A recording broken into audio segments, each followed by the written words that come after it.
Assalamualaikum warahmatullahi wabarakatuh. Selamat siang, salam sejahtera kami ucapkan kepada seluruh peserta webinar pada siang hari ini. Semoga kita semua yang menyempatkan hadir dan mengikuti acara ini selalu dalam keadaan sehat walafiat. Amin.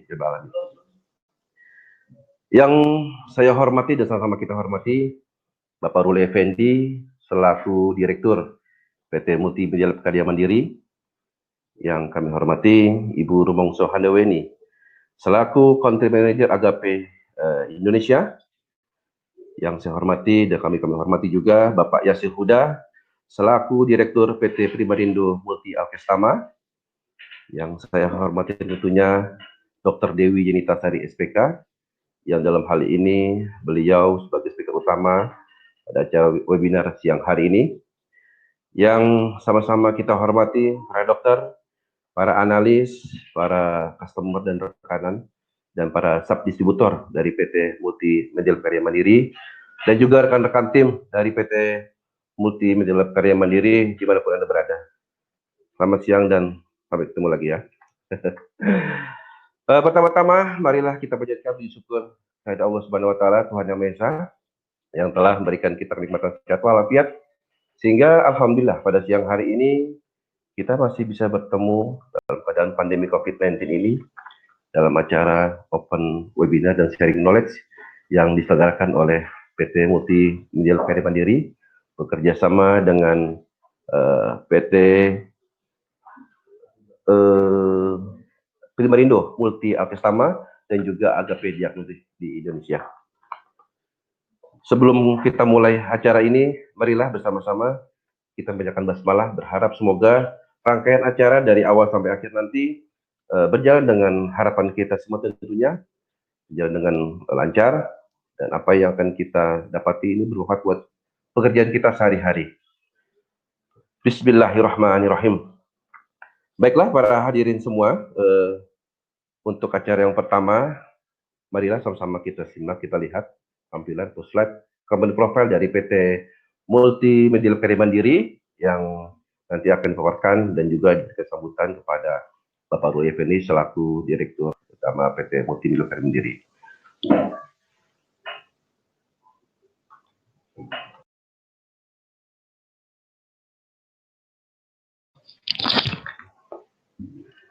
Assalamualaikum warahmatullahi wabarakatuh.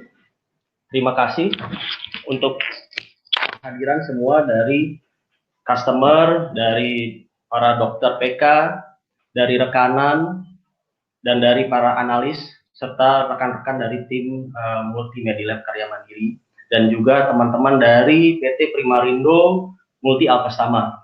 Perkenankan saya menyampaikan company profile dari PT Multimedia Karya Mandiri.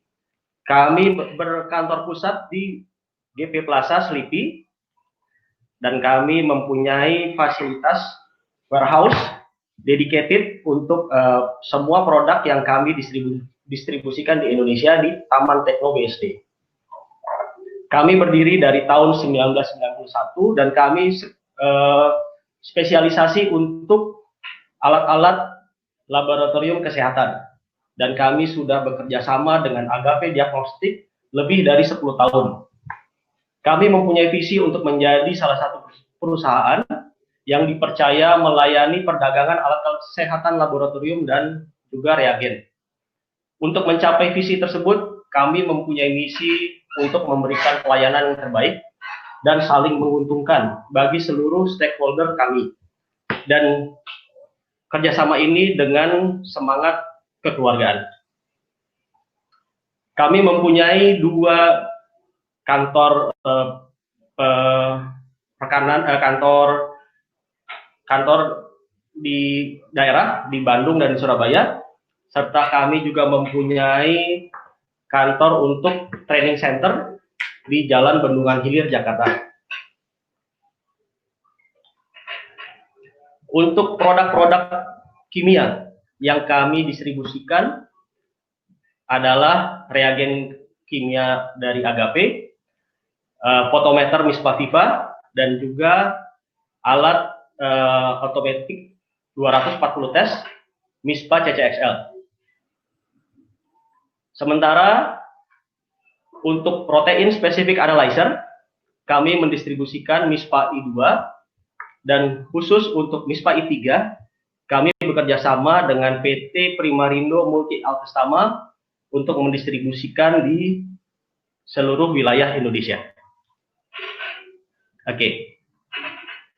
Untuk lebih lanjut, Bapak Ibu sekalian dapat menghubungi kami di nomor telepon 39729191 atau mengunjungi website kami www.multimedilab.com. Akhir kata, saya mengucapkan terima kasih atas kesediaan Bapak Ibu para dokter rekanan semua pada hari ini. Wassalamualaikum warahmatullahi wabarakatuh.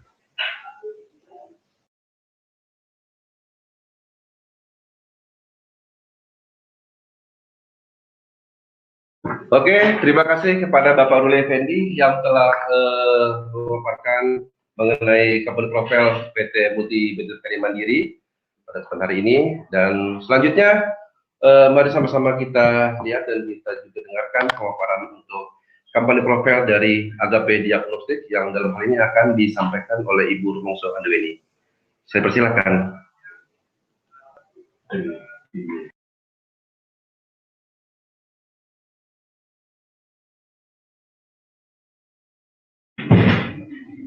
Selamat siang, terima kasih Pak Aris.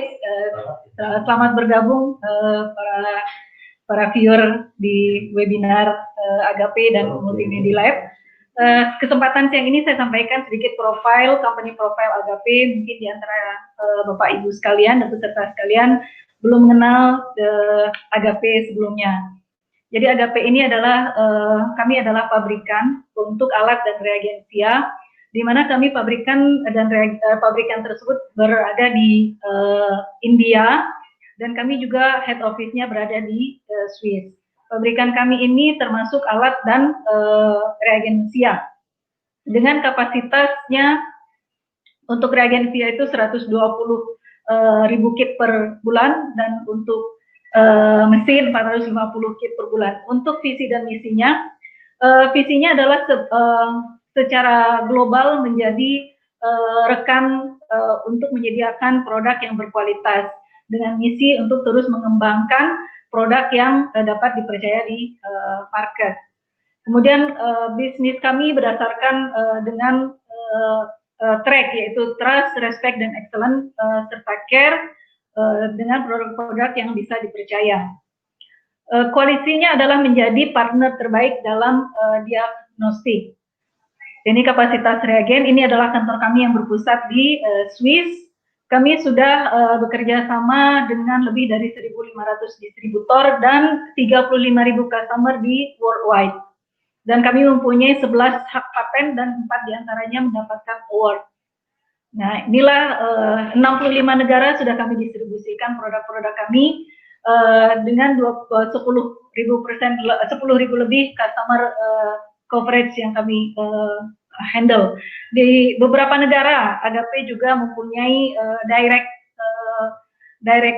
promotion marketing, diantaranya di Indonesia, Nepal, Filipina, dan beberapa negara Asia dan Eropa. Ini adalah produk yang kami develop sendiri dan manufacture sendiri dengan R&D kami sendiri. Kemudian ada juga beberapa produk yang sekarang baru kami launching. Kemudian ada yang sedang dalam proses develop dan di R&D, termasuk hematologi, MISPA I4, CLIA analyzer, dan biochemistry. Dan ini adalah produk yang kami rancang sendiri, dan termasuk masih ada beberapa produk hematologi yang kami OEM. Demikian yang kami dapat sampaikan. Terima kasih.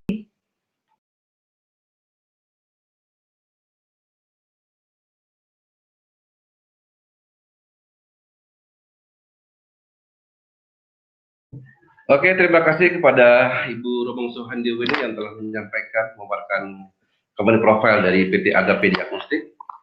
Baiklah, para hadirin sekalian, sebagai acara inti pada siang hari ini, mari kita sama-sama dengarkan dan kita simak materi ataupun pemaparan dari acara webinar pada hari ini yang akan nanti dipandu oleh teman kami sudah ada di sebelah kami dengan Pak Nur Hadi Sulistyo. Pak Nur Hadi, apa kabar Pak? Sehat Pak? Alhamdulillah Pak Aris. Alhamdulillah. Oke Pak Nur Hadi, beliau adalah moderator kami untuk acara ini. Nanti untuk acara ini Pak Nur Hadi akan memandu jalannya acara webinar pada siang hari ini. Oke, monggo Pak Nur Hadi, dilanjut Pak Nur Hadi. Terima kasih Pak Aris Riyadi. Assalamualaikum warahmatullahi wabarakatuh. Salam sejahtera bagi kita semua.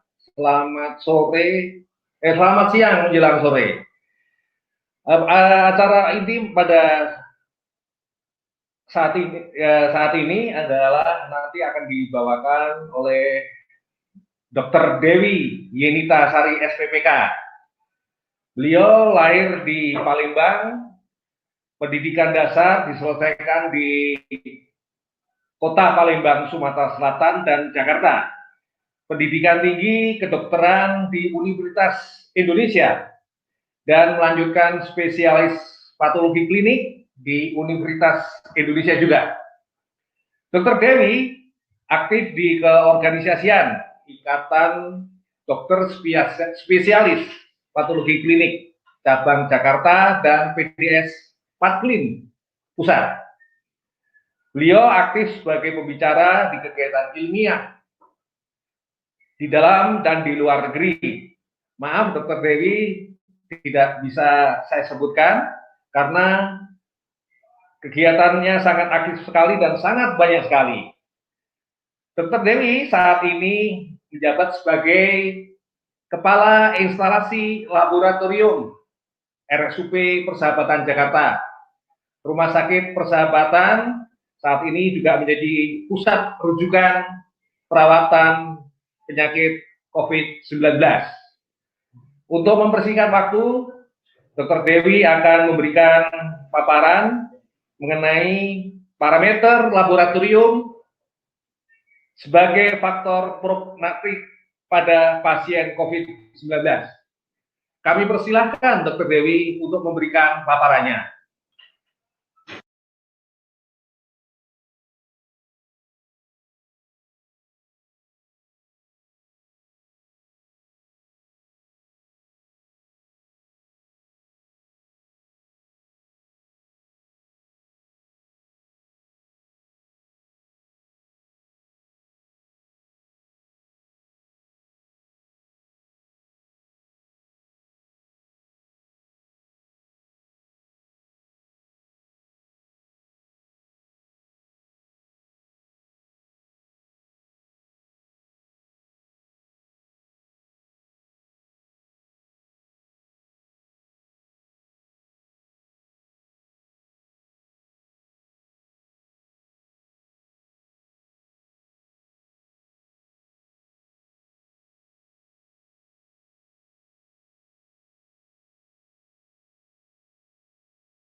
Ini nggak bisa. Halo. Halo, mohon maaf, ada sedikit gangguan teknis sepertinya. Kita tidak bisa mendengarkan suara speaker dari Dr. Dewi. Oke, sudah kedengaran suara saya? Oke, Dok. Sudah kedengaran? Sudah. Terima kasih, Dok. Sudah kedengaran ya? Oke, mohon maaf tadi ada kendala teknis ternyata. Oke, kita mulai lagi kalau gitu. Mohon maaf atas segala keterbatasannya.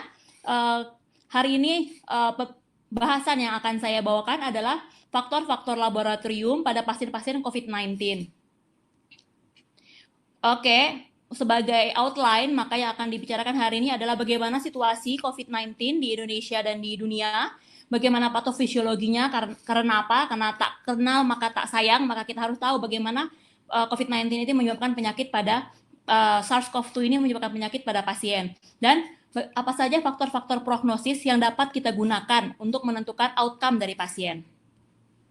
Oke, ini adalah situasi COVID-19 di dunia. Saat ini paling banyak penambahan pasien-pasien orang-orang yang terkonfirmasi terinfeksi oleh COVID-19 adalah di benua Amerika. Diikuti benua yang terjadi peningkatan di Mediterania, Eastern Mediterania, dan untuk di Southeast Asia belum terlihat adanya penurunan. Masih terlihat grafiknya meningkat meskipun tidak setinggi di benua Amerika.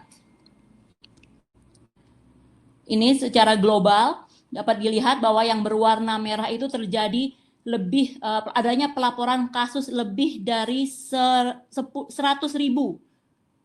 di benua Amerika dan Brazil. Kemudian di Indonesia kasus yang dilaporkan itu 101 sampai 10.000.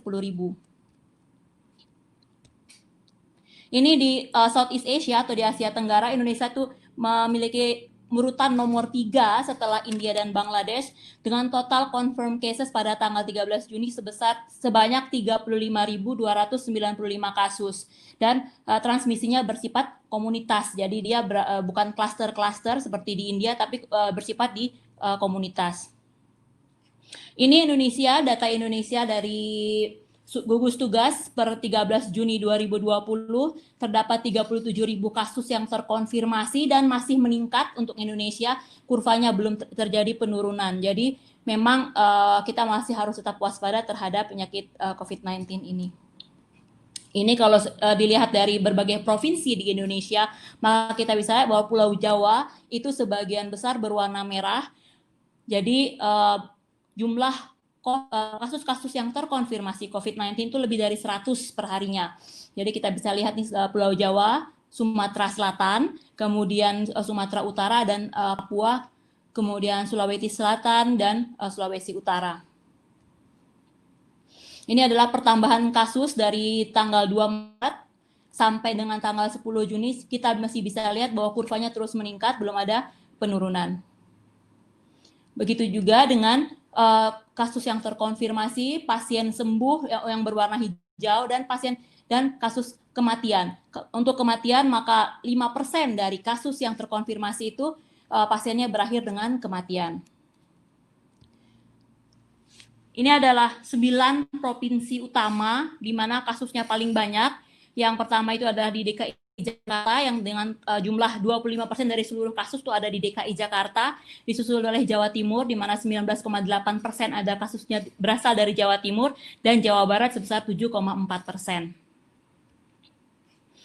Untuk kasus kematian, maka sebagian besar kematian itu pasien-pasien yang berakhir dengan kematian itu disertai dengan komorbid. Menurut data dari gugus tugas, maka paling banyak komorbid itu adalah hipertensi, yang kedua adalah diabetes mellitus, dan yang ketiga itu adalah penyakit jantung. Hal ini sesuai dengan data di Persahabatan, di mana di Persahabatan itu kasus komorbid itu paling tinggi adalah memang hipertensi yang dan diikuti dengan diabetes mellitus. Untuk coronavirus itu sendiri, coronavirus itu merupakan terdiri dari 4 sub, jadi alfa, beta, delta, dan gamma. Dan untuk SARS-CoV-2 ini merupakan bagian dari beta coronavirus B. Ini adalah struktur virus di mana terdapat ada glikoprotein M, protein N, envelope atau E, dan glikoprotein S yang dapat kita gunakan untuk sebagai penanda virus pada RT-PCR ke protein-protein ini. Ini bagaimana virus tersebut menginfeksi manusia. Jadi seperti kita ketahui virus RNA tidak dapat berkembang biak tanpa hostnya. Oleh karena itu dia akan berikatan dengan reseptor ACE2 pada tubuh manusia yang biasanya terdapat di saluran napas dan saluran cerna. Jadi oleh karena itulah kenapa pasien-pasien itu dapat virus itu kita dapat PCR di feces. Ini adalah perjalanan penyakit pasien yang apabila dia terpapar dengan virus SARS-CoV-2. Pertama kali terpapar, maka terjadi fase inkubasi, di mana rata-rata inkubasi virus ini adalah 5 hari, ada yang 3-14 hari. Pada saat masa inkubasi ini, pasien akan asimptomatik. Nah, kemudian akan berlanjut pada fase prodormal pada hari setelah masa inkubasi dan dihitung sebagai hari pertama prodormal itu adalah demam, batuk, nyeri tenggorok, kemudian terjadi pegal-pegal, kemudian juga ada gejala diare seperti kita ketahui bahwa virus akan menempel pada reseptor ACE yang juga terdapat di saluran cerna. Sebagian besar pasien yang terinfeksi SARS-CoV-2 hanya sampai fase inkubasi dan prodormal. Sebagian kecil akan masuk ke dalam tahap pneumonia, di mana ditandai dengan adanya demam, lemah, kemudian terjadi peningkatan CRP, penurunan limfosit, dan adanya gambaran pneumonia pada ronsen toraks.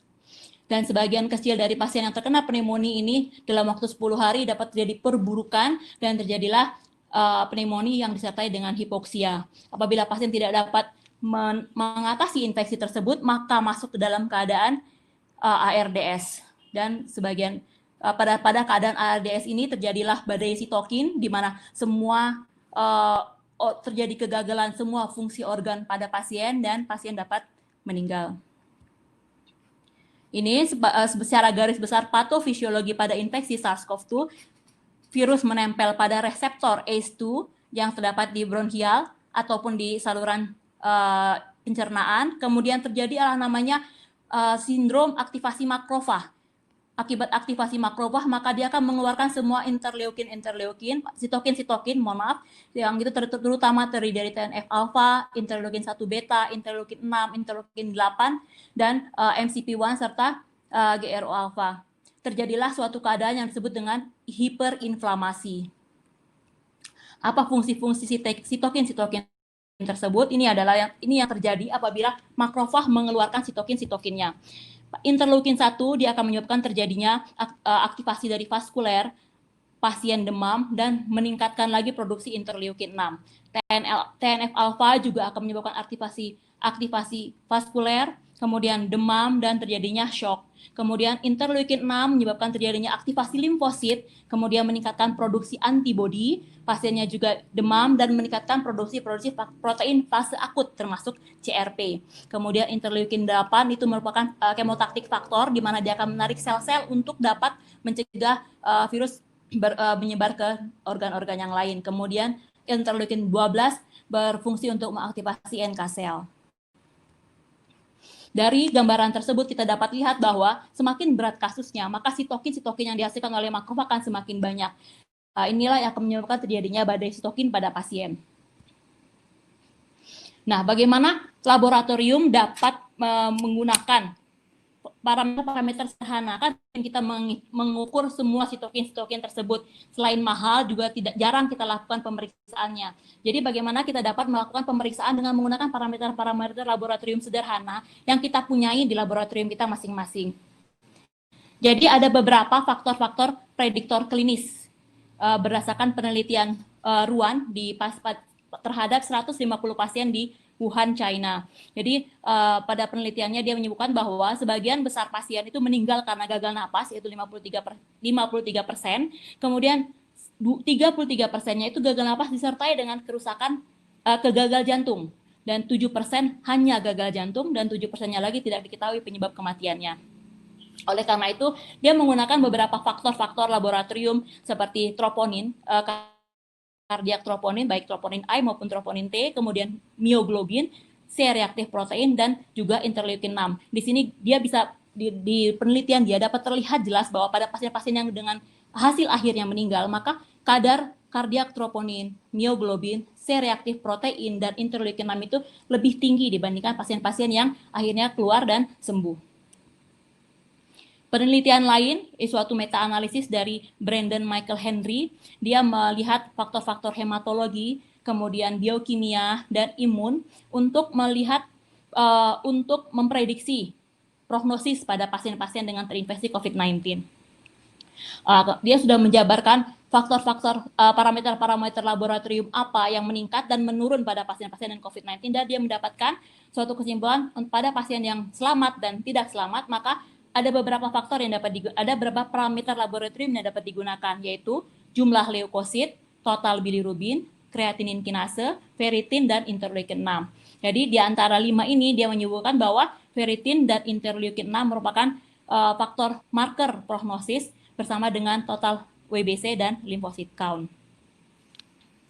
Penelitian lain yang dilakukan oleh Yonggao itu dapat kita lihat di sini bahwa hanya C-reaktif protein, interleukin 6 itu yang berbeda bermakna pada pasien-pasien yang berat dan ringan. Jadi pada C-reaktif protein jelas sekali peningkatannya dibandingkan pasien-pasien yang hanya bergejala ringan. Kemudian interleukin 6 juga meningkat lebih tinggi pada pasien-pasien yang berat dibandingkan yang ringan. Untuk dari segi hemostasis, maka kita bisa lihat bahwa thrombin time, fibrinogen, dan D-dimer menunjukkan adanya DIC pada pasien ini. Kemudian dia melakukan analisa ROC. Dari analisa ROC dapat dia lihat hanya dua faktor variabel parameter yang memiliki kurva ROC di atas 0,75, yaitu interleukin 6 dan D-dimer. Jadi hanya interleukin 6 dan D-dimer yang mempunyai faktor prognosis pada pasien-pasien yang berat dan ringan. Dan juga gabungan antara D-dimer dan interleukin 6. Kemudian, ini mohon maaf karena diubah menjadi PDF, sebenarnya ini ada sensitivitas dan spesifisitas. Jadi, untuk faktor interleukin 6 dan D-dimer, maka yang memiliki sensitivitas lebih tinggi untuk dapat memprediksi prognosis pada pasien COVID-19 itu adalah D-dimer. Jadi, D-dimernya memiliki sensitivitas 86,7%, sedangkan interleukin 6 hanya 73,3%. Tetapi apabila dia menggabungkan interleukin 6 atau D-dimer yang tinggi, maka didapatkan sensitivitas yang lebih tinggi, yaitu 93,3% sebagai faktor prediktor prognosis pasien-pasien dengan COVID-19. Tetapi dia akan menjadi lebih rendah apabila dia menggabungkan interleukin 6 dan D-dimer, hanya 66,7%. Tapi dia cut off yang digunakan oleh penelitian ini sangat rendah, yaitu D-dimernya hanya 280 nanogram per mililiter untuk dapat membedakan pasiennya, prognosis pasien menjadi baik, survivor atau non-survivor. Ini agak berbeda dari yang D-dimer yang kita gunakan selama ini. Kita akan menggunakan D-dimer 0 sampai 500, tapi pada penelitian ini dia mendapatkan cut off 280 nanogram per mililiter sebagai faktor prognosis. Penelitian yang lain juga dapat kita lihat di sini bahwa ada lebih banyak lagi yang bisa kita gunakan, yaitu diantaranya adalah laktat dehidrogenase, sekali lagi C-reaktif protein, dan procalcitonin. Padahal di penelitian sebelumnya ternyata procalcitonin tidak dapat digunakan sebagai prognosis faktor, tapi di penelitian ini dapat membedakan antara pasien yang berat dan sangat berat. Jadi procalcitonin dan ferritin juga dapat digunakan untuk prognosis faktor pada pasien-pasien dengan COVID-19. Di persahabatan kami juga melakukan penelitian dengan parameter-parameter yang sering digunakan. Jadi pada penelitian di persahabatan ini kami mendapatkan bahwa beberapa parameter yang kurva ROC-nya lebih dari 0,75 itu adalah procalcitonin, C-reaktif protein, kemudian neutrophil dan limfosit ratio, dan platelet limfosit ratio, di mana dengan cut off 0,155 nanogram per mililiter, maka sensitivitas procalcitonin itu adalah 76,5% untuk membedakan pasien dengan survivor dan non-survivor.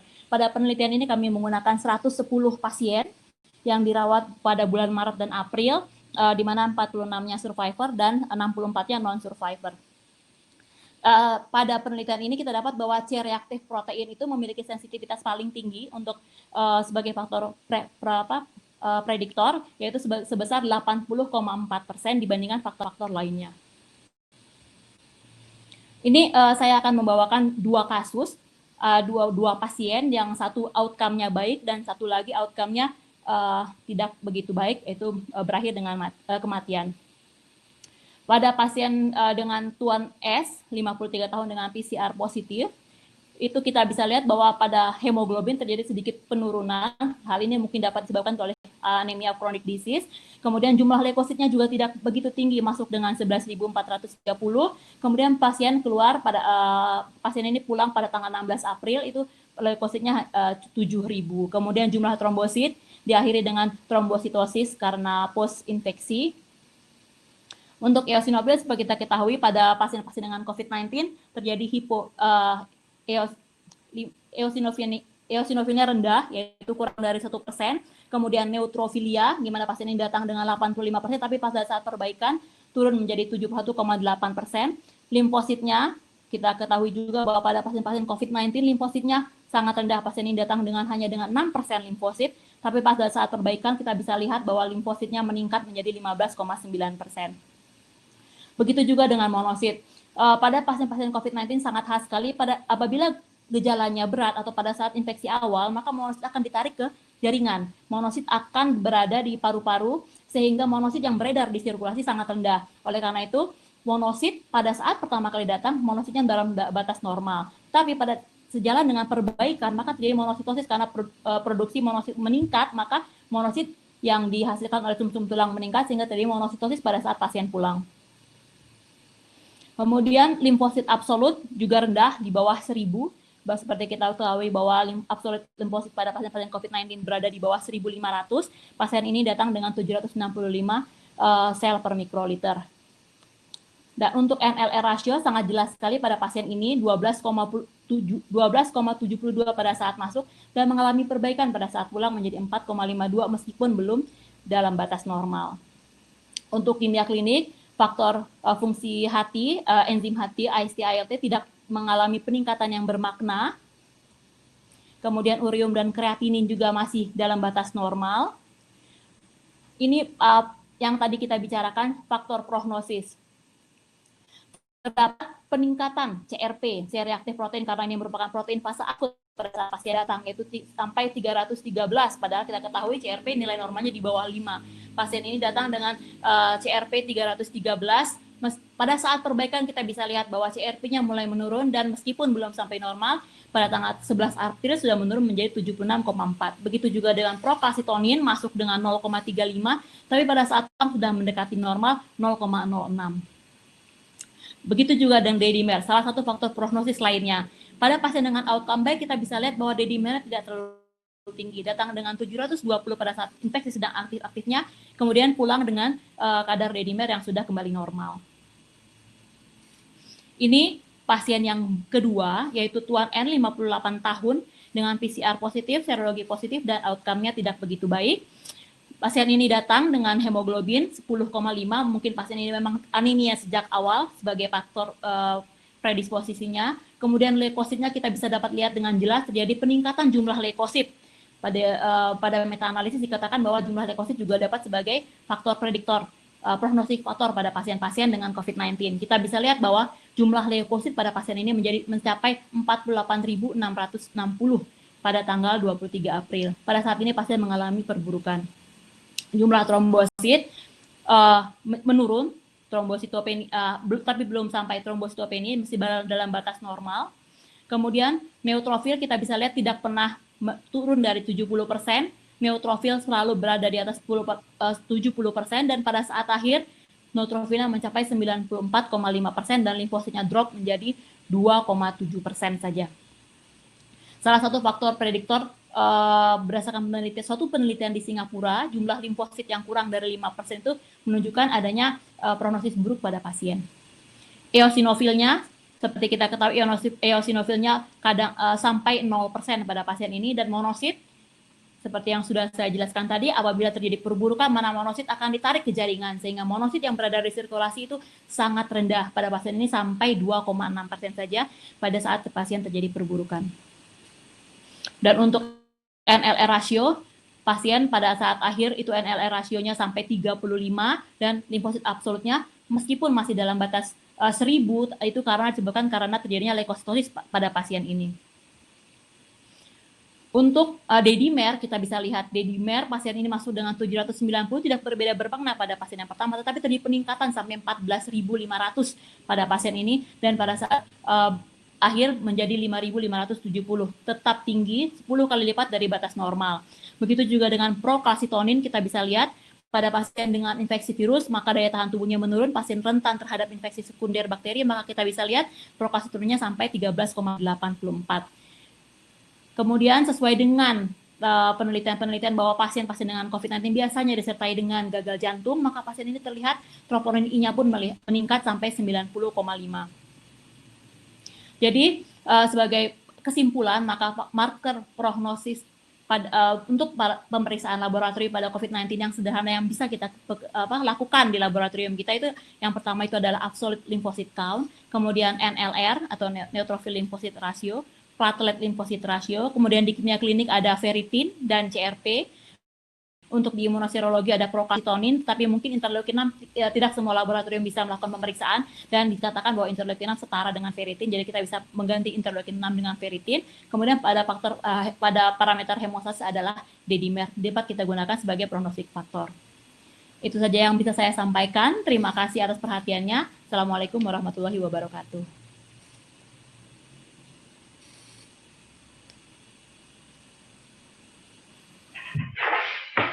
Terima kasih Dr. Dewi yang telah memberikan paparannya secara jelas dan gamblang.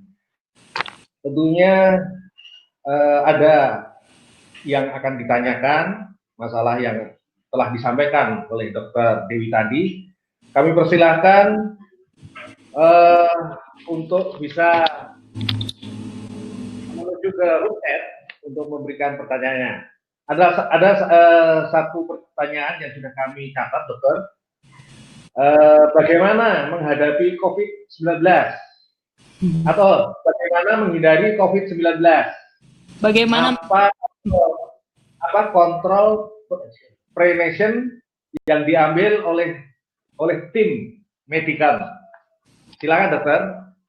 Bagaimana laboratorium menghadapi COVID-19? Maksudnya begitu. Bagaimana menghindari COVID-19? COVID-19 di laboratorium pastinya ya. Ya. Oke, kalau di laboratorium kami ada 2 tugas kami. Yang pertama itu adalah melakukan pemeriksaan darah seperti biasa di laboratorium. Itu biasa. Kami juga menerima pasien-pasien dengan umum.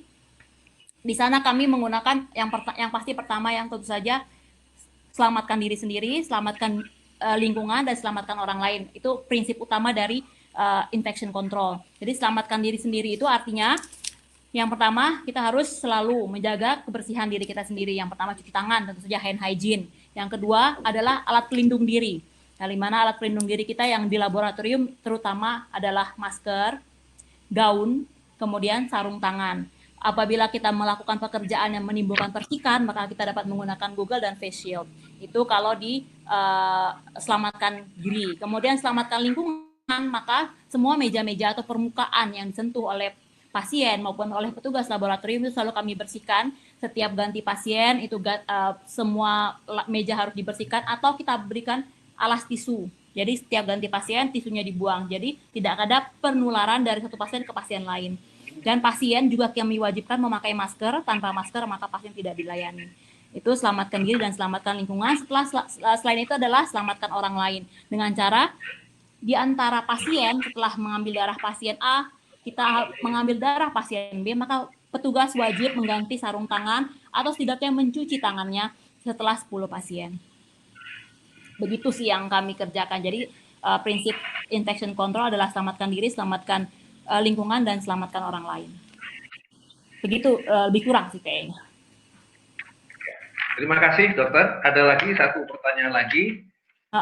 Berapakah nilai PLR yang dapat digunakan sebagai prognosis SARS-CoV-2? Oke. Kami melakukan penelitian di persahabatan. Saya lupa tadi berapa ya. PLR-nya 19. Sebentar, saya cek dulu. Kami kemarin melakukan penelitian di persahabatan, maka PLR kami itu 19 kalau tidak salah. Di slide itu ada. 19. Saya Agak lupa. Sebentar. Oke. PLR ya betul 19,57.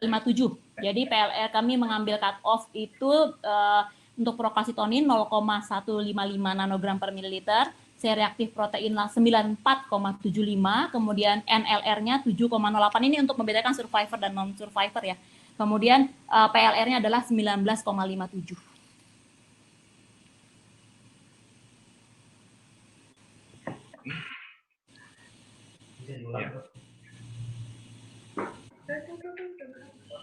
Ya. Oh, baik, selanjutnya ada beberapa pertanyaan lagi, Dok. Apakah ada yang selamat, orang yang selamat dari COVID-19 dapat membantah COVID-19 diambil apa ini? Dari Bapak Kamandanu Kamandita. Apakah ada yang selamat, orang yang selamat dari COVID-19 dapat membantah COVID-19 dapat menderita kembali. Oh, oke, dapat terinfeksi kembali. Maksudnya apakah orang yang pernah terinfeksi COVID-19 dapat reinfeksi? Itu maksud pertanyaannya mungkin seperti itu ya. Jadi beberapa penelitian mengatakan bahwa betul. Beberapa penelitian mengatakan bahwa tidak menjamin antibodi yang dihasilkan pada saat infeksi primer itu, infeksi pertama itu dapat melindungi dirinya dari tertular untuk infeksi yang berikutnya. Jadi masih ada kemungkinan. Tapi belum banyak penelitian soal itu. Apakah pasien yang PCR kembali positif itu reinfeksi atau sisa-sisa materi genetik yang kemarin belum hilang tapi positif kembali. Jadi belum begitu jelas mengenai penelitian mengenai ini.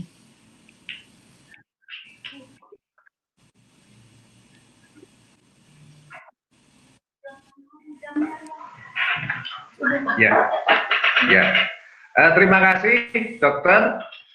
Sementara kita akhiri pertanyaan, silahkan bisa di email pertanyaan, nanti Dokter Dewi akan menjawab, akan kita bantu. Terima kasih Dokter Dewi, karena keterbatasan waktu, nanti siang hari ini cara akan berlanjut lagi. Tetapi belum selesai acara ini karena masih ada sesi yang kedua yang akan dibawakan oleh Ibu Weni dari Agape dengan tema neptolometri dan metode turbidimetri untuk melakukan pemeriksaan pengukuran CRP, D-dimer dan ferritin.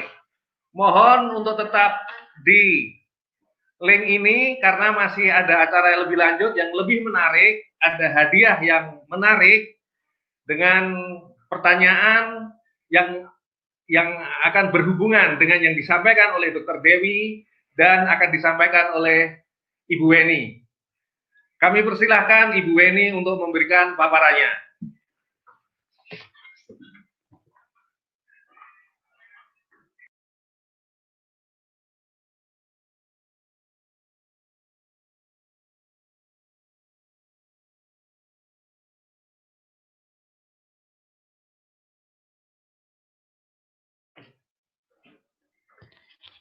Selamat siang, selamat bergabung, selamat bertemu di room diskusi Agape, webinar Agape dan Multimedia Lab. Berikut akan kami paparkan, langsung saja kita ke topik utama yaitu mengenai metode nevelometri dan turbidimetri sebagai salah satu pilihan untuk melakukan pemeriksaan CRP, ferritin dan D-dimer. Sekilas kami sampaikan bahwa sebenarnya tidak hanya pemeriksaan tiga tersebut sebagai prognotis, ya ada pemeriksaan kimia klinik yang mungkin tidak terlalu memberikan arti yang signifikan pada pemeriksaan COVID ini.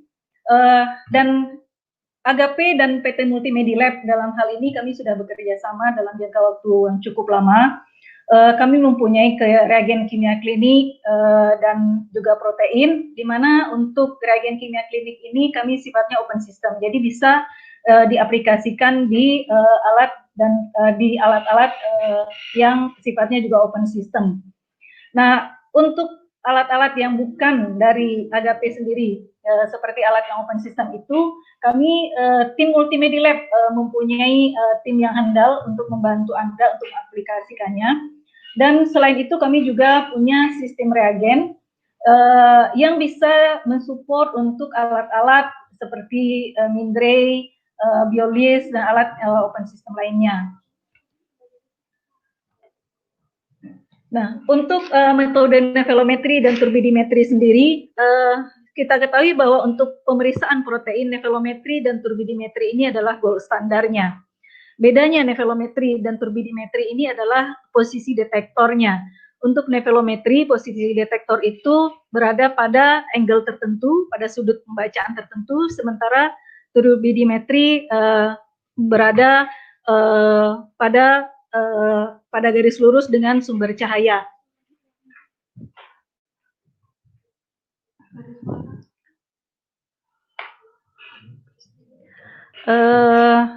Kemudian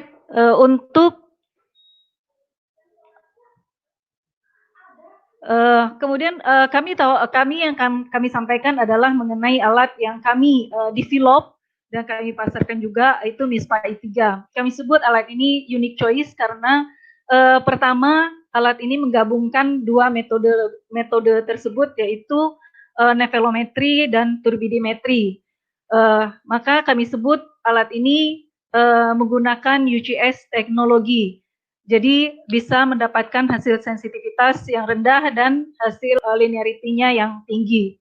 Kemudian karena dia metodenya nevelometri dan turbidimetri, pasti ini menggunakan reagen cair.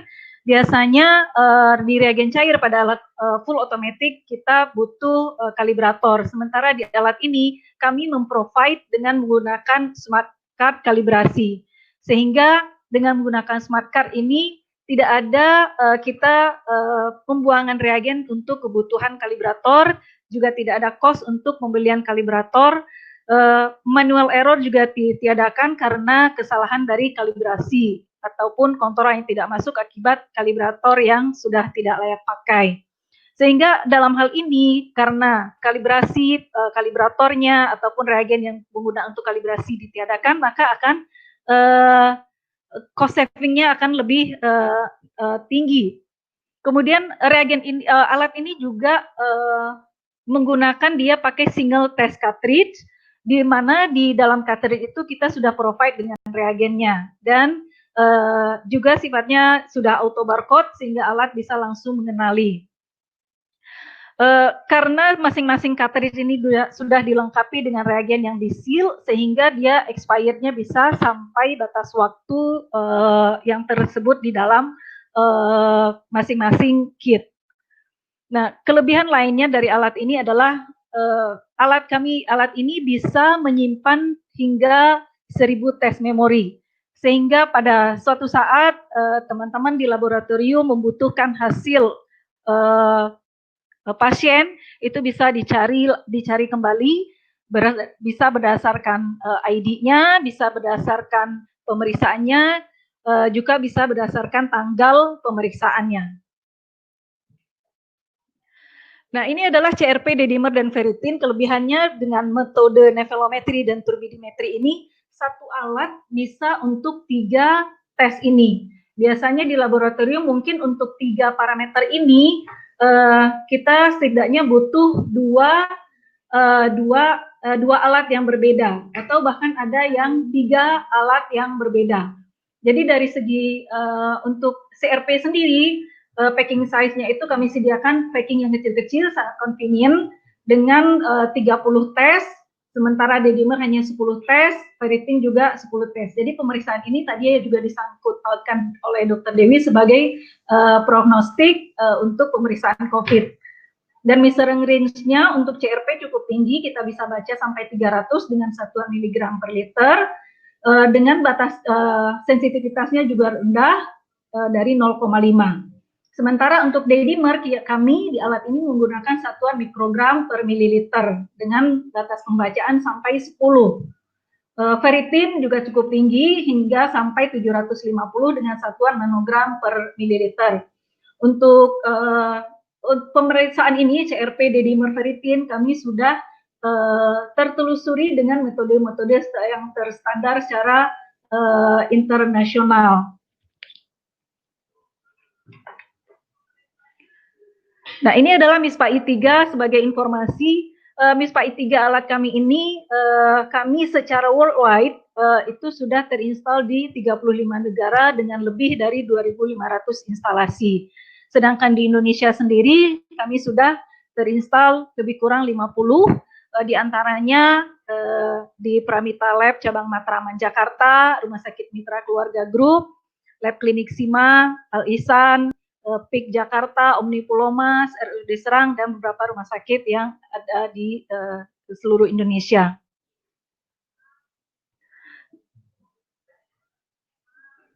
Oke, untuk para peserta sekalian, jika ada yang ingin ditanyakan untuk lebih lanjut, bisa menghubungi saya di kontak nomor tersebut ke atas.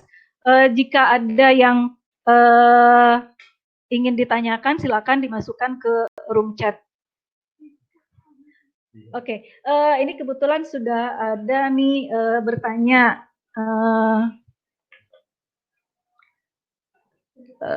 Kami baru beli alat kimia. Kalau sistem terbuka dan kita menggunakan reagen yang lain akan mengurangi hasil dan umur alat.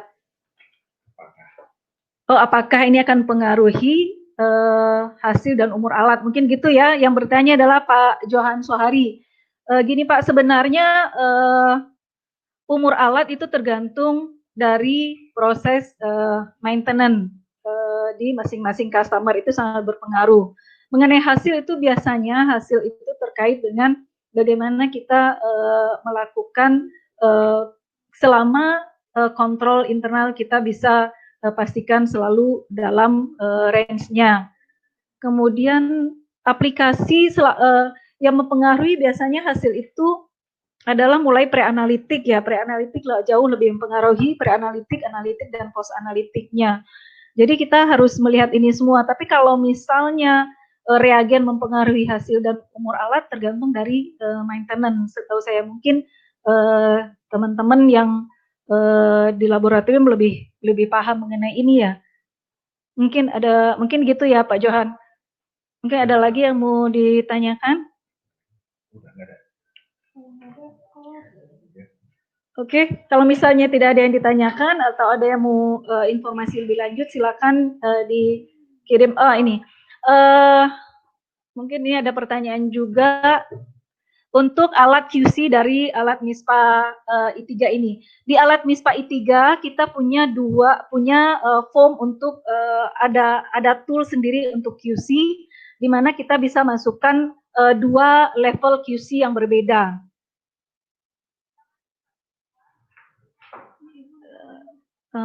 Kemudian ada pertanyaan, lalu buka sistem bagaimana pemeliharaan kami?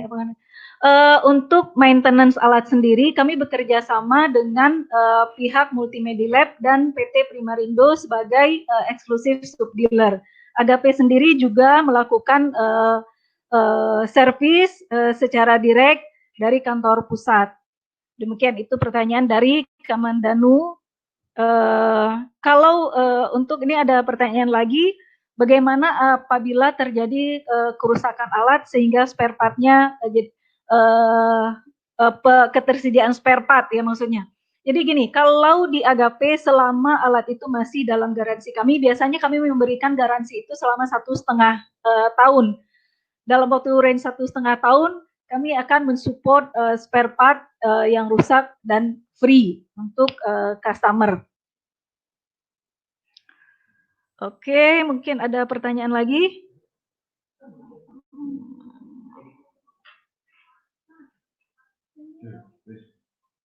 Ini kalau nilai CRP-nya di atas kisaran solusi. Iya, kalau range pembacaan CRP di alat MISPA I3 ini adalah 300 mg per liter. Kalau misalnya di atas itu, kita bisa melakukan pengenceran secara manual di luar. Kemudian pengenceran itu kita masukkan, kita running lagi sebagai sampel baru. Mungkin begitu Pak Andika ya atas pertanyaannya ya Pak. Nah, untuk QC sendiri, ini ada pertanyaan lagi, melakukan QC apakah tetap dilakukan setiap hari atau setiap ada tes atau bagaimana? Oke, kalau QC berdasarkan GLP, Good Laboratory Practice ya, seharusnya QC itu dilakukan setiap hari. Atau kalau misalnya ada sampel, itu baru kita lakukan QC kalau memang jumlah tesnya kurang. Jadi begitu kami di Agape menstandarkan berdasarkan GLP. Tapi di lapangan biasanya itu tergantung customer, mereka mau melakukan setiap hari atau berdasarkan buka kit baru tergantung kebutuhan di laboratorium masing-masing.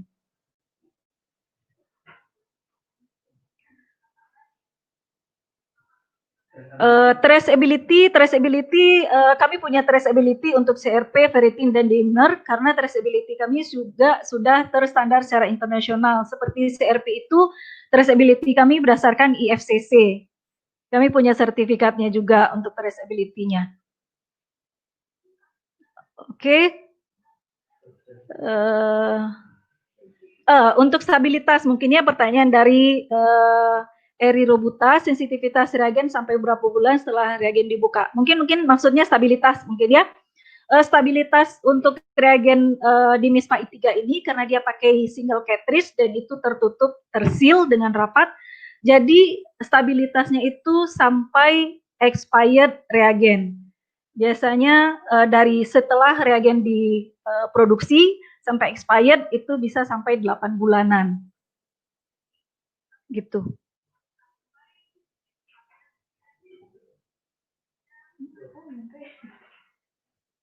Oh, jangan, nggak usah. Ini ada pertanyaan, cuman agak bingung nih dari Sri Devi ya. Untuk mengontrol alat Mindray yang bisa dipakai untuk bulan, maksudnya apa ya? Mungkin untuk alat kimia yang terkait dengan reagen Agape yang open system mungkin ya. Untuk mengontrol alat Mindray yang bisa dipakai untuk bulan. Aduh, kurang tahu nih Bu, kalau untuk alat Mindray bagaimana ya? Mungkin pertanyaannya bisa diperjelas kali ya Bu Sri Devi ya. Kurang paham nih pertanyaannya seperti apa maksudnya. Untuk Ibu Eri Rubuta, untuk jatuhnya per tes, Ibu silakan hubungi saya di nomor tadi yang saya sebutkan di 0811 1315 099. Nanti kita akan informasikan harganya, Bu.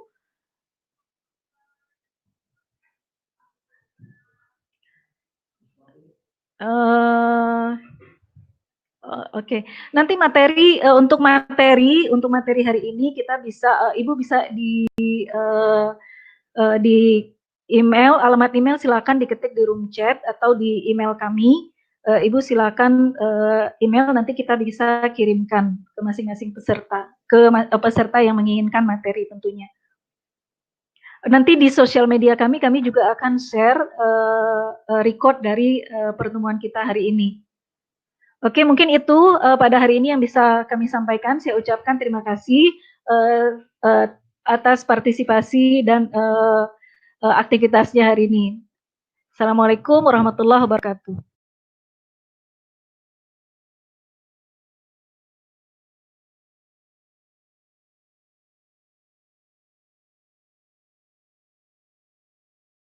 Terima kasih Ibu Weni yang telah memberikan paparannya secara jelas dan gamblang. Semoga apa yang disampaikan oleh Dr. Dewi, apa yang disampaikan oleh Ibu Weni bisa menambah pengetahuan Bapak Ibu sekalian. Terima kasih atas kehadirannya di acara ini dan sampai di acara yang dengan tema yang seperti disampaikan tadi. Saya sebagai moderator mengucapkan terima kasih dan mohon maaf bila ada kekurangannya karena ini adalah hal yang baru bagi kita semua karena di pandemi COVID-19 ini.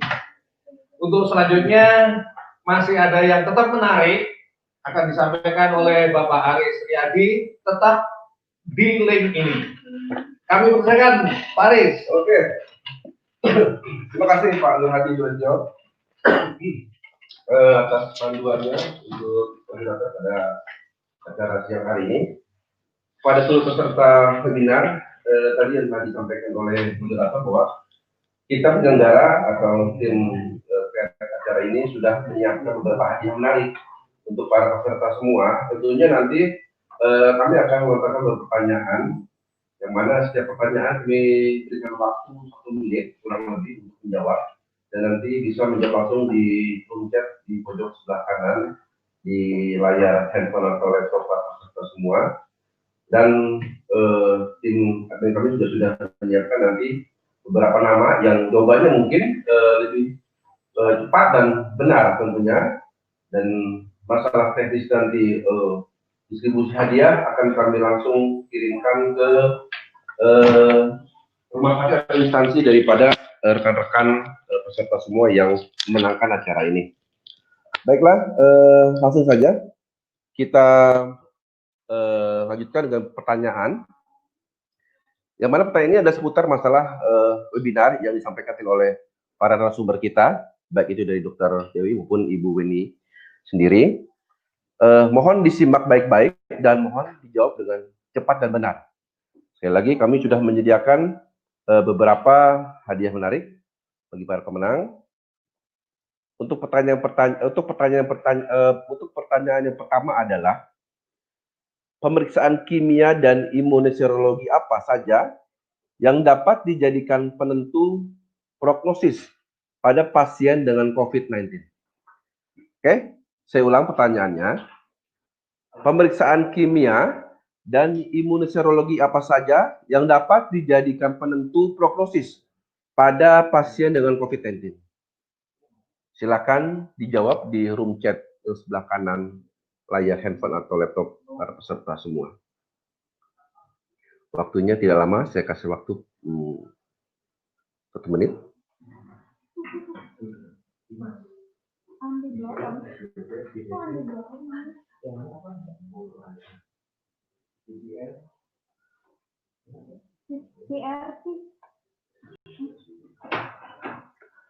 Oke. Sudah ada yang menjawab? Gimana, tim? Oke, sudah ada? Oke. Coba diinfokan ke kami jawabannya benar atau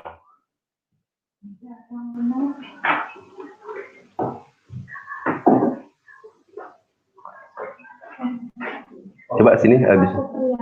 Oke.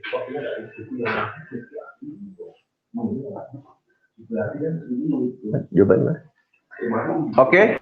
Jawaban pertanyaan tadi adalah saya ulang pertanyaannya. Pemeriksaan kimia dan imunoserologi apa saja yang dapat dijadikan penentu prognosis pada pasien dengan COVID-19? Jawabannya Pak Supriyadi. Benar, jawabannya adalah CRP, ferritin, PCT, YL6, dan dedimar. Oke, terima kasih dan selamat kepada Pak Supriyadi. Nanti hadiah akan kita kirim Pak ke rumah sakit atau instansi Bapak di lokasi. Baiklah, untuk pertanyaan kedua, mohon disimak dengan baik dan dijawab dengan benar dan cepat juga. Pertanyaan kedua, teori apakah yang mendasari patofisiologi pada COVID-19? Saya ulang, teori apakah yang mendasari patofisiologi pada COVID-19? Oke, silakan dijawab di room chat di pojok kanan pada layar handphone atau laptop para peserta semua.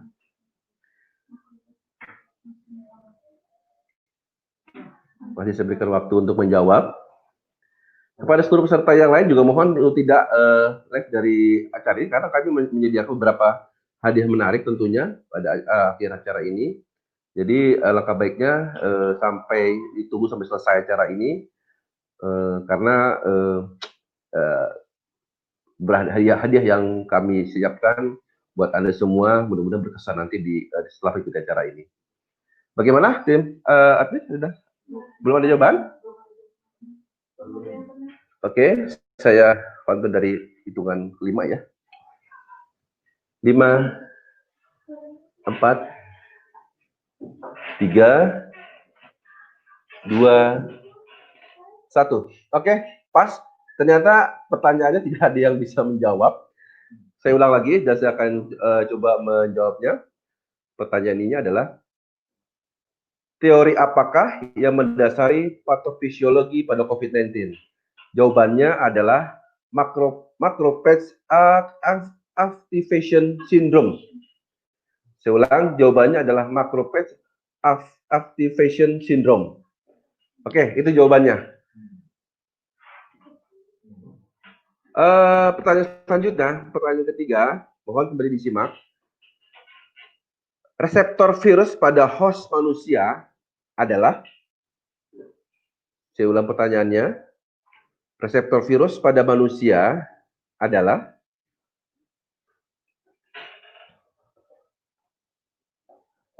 belum ada yang menjawab? Kasih keluar. Mungkin dibantu clue-nya nih, moderator Pak Nur Hadi. Oh, pertanyaan ulang. Oke. Reseptor virus pada host manusia adalah, sudah jelas ya pertanyaannya ya.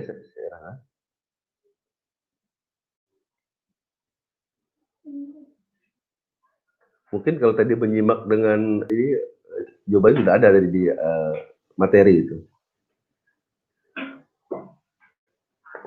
Gimana? Sudah ada yang bisa menjawab? Oh, sudah ada. Oke, saya mendapatkan satu peserta yang berhasil menjawab dengan benar. Dr. Almaikano Ginting. Oke, jawabannya adalah S2 reseptor. Benar sekali. Selamat kepada dokter, dan nanti tim kami akan review untuk alamat pengiriman hadiah yang sudah kami siapkan. Oke, kita berlanjut di pertanyaan keempat. Mohon kembali disimak pertanyaannya, dan sekali lagi bisa dijawab di kolom kanan di room chat atau chat room di layar Anda sebelah kanan, di layar handphone atau laptop. Jadi jawaban ini adalah yang cepat dan benar yang kami terima di layar room chat kami. Pertanyaan keempat. Berapakah jumlah tes memori MISPA I3? Tadi Bu ini sudah jelas sekali tuh menjelaskan untuk room memorinya. Oke, saya ulang pertanyaannya. Berapakah jumlah tes memori untuk MISPA I3? Ayo, siapa yang bisa menjawab? Silakan. Gimana? Sudah ada yang benar menjawabnya? Ya. Oke, sudah ada yang benar menjawabnya. Bapak Andika, jawabannya benar, 1000 tes. Oke, selamat kepada Pak Andika. Jawaban Anda benar sekali. Pertanyaan kelima. Apakah yang dimaksud dengan UCS? Saya ulang. Apakah yang dimaksud dengan UCS? Silakan dijawab dengan cepat dan benar di kolom room chat sebelah kanan layar handphone atau laptop Anda.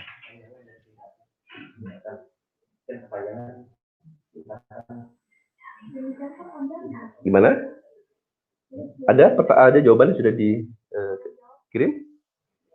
Saya ulang lagi ya. Apakah yang dimaksud dengan UCS? Tadi belum ada yang menjawabnya. Kalau ada nama moderator, nama.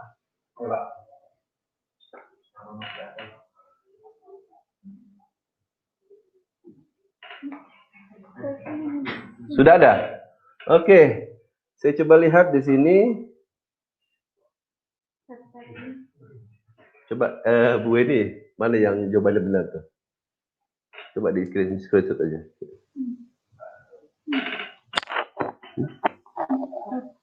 Oke. Oh, masih kurang tepat saya lihat jawabannya. Masih kurang tepat.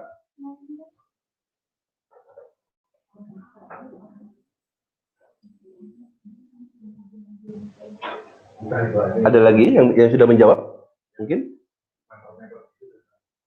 Tadi Ibu Febi itu apa jawabannya? Ya, Bu ini gimana? Adakah jawaban yang sudah hampir mendekati jawaban yang benar?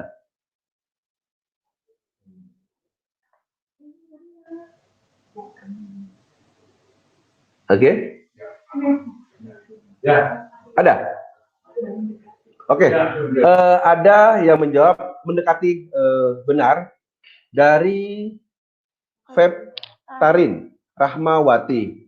Jawabannya yang benar, apakah yang dimaksud dengan UCS? Jawabannya adalah penggabungan dua metode nepelometri dan turbadimetri atau Unique Channel Shifting Technology. Itulah jawabannya. Oke. Next, pertanyaan terakhir. Mohon disimak dan dijawab dengan cepat dan benar. Pertanyaan terakhir ya, 6 pertanyaan terakhir.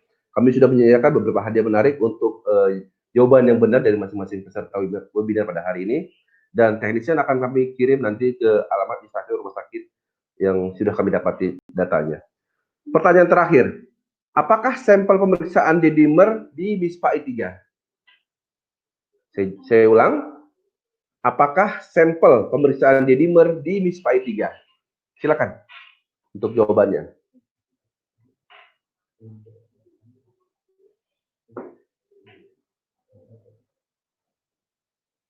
Ada yang sudah menjawab?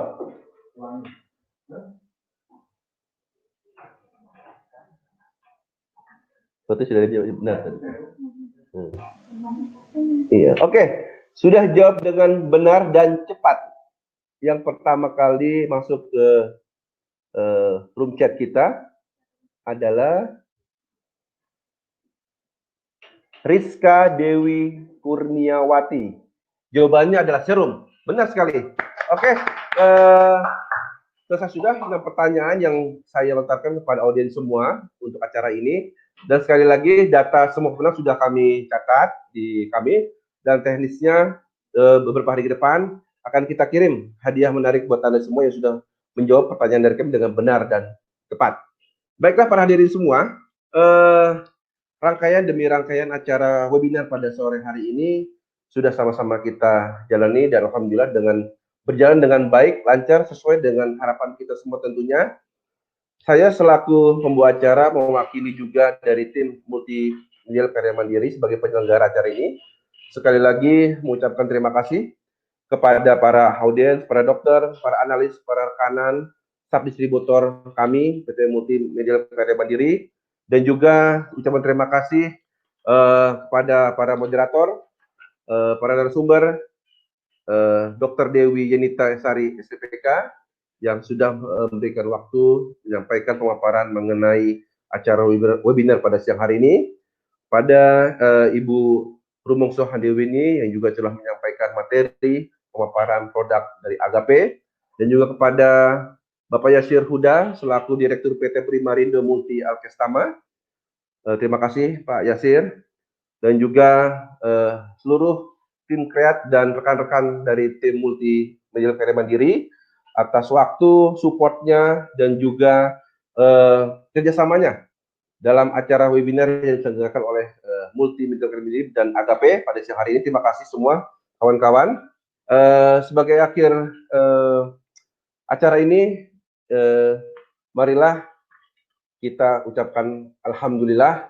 Semoga apa yang sudah kita dapatkan menjadikan ilmu yang bermanfaat buat kita, dan juga ke depan pekerjaan kita lebih baik lagi. Dan tentunya setelah tadi audiens melihat company profile baik dari Multimedial Karya Mandiri maupun Agape, harapan kami tentunya rasa percaya diri dan lebih yakin untuk lebih terus bekerja sama dengan kami selaku distributor Agape ke depan, dan tidak ada keraguan untuk terus melaksanakan kerjasama ini untuk melayani para analis maupun para dokter di laboratorium rumah sakit ataupun klinik. Oke, terima kasih. Saya atas pribadi mohon maaf.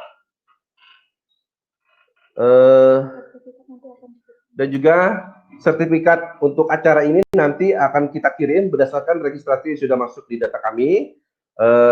Nanti akan kita kirim ke instansi ataupun alamat rumah sakit ataupun klinik dari para peserta semua. Oke, sekali lagi terima kasih atas waktunya yang diberikan kepada kami dalam acara ini, dan semoga bermanfaat. Sukses selalu untuk Anda semua. Wassalamualaikum warahmatullahi wabarakatuh.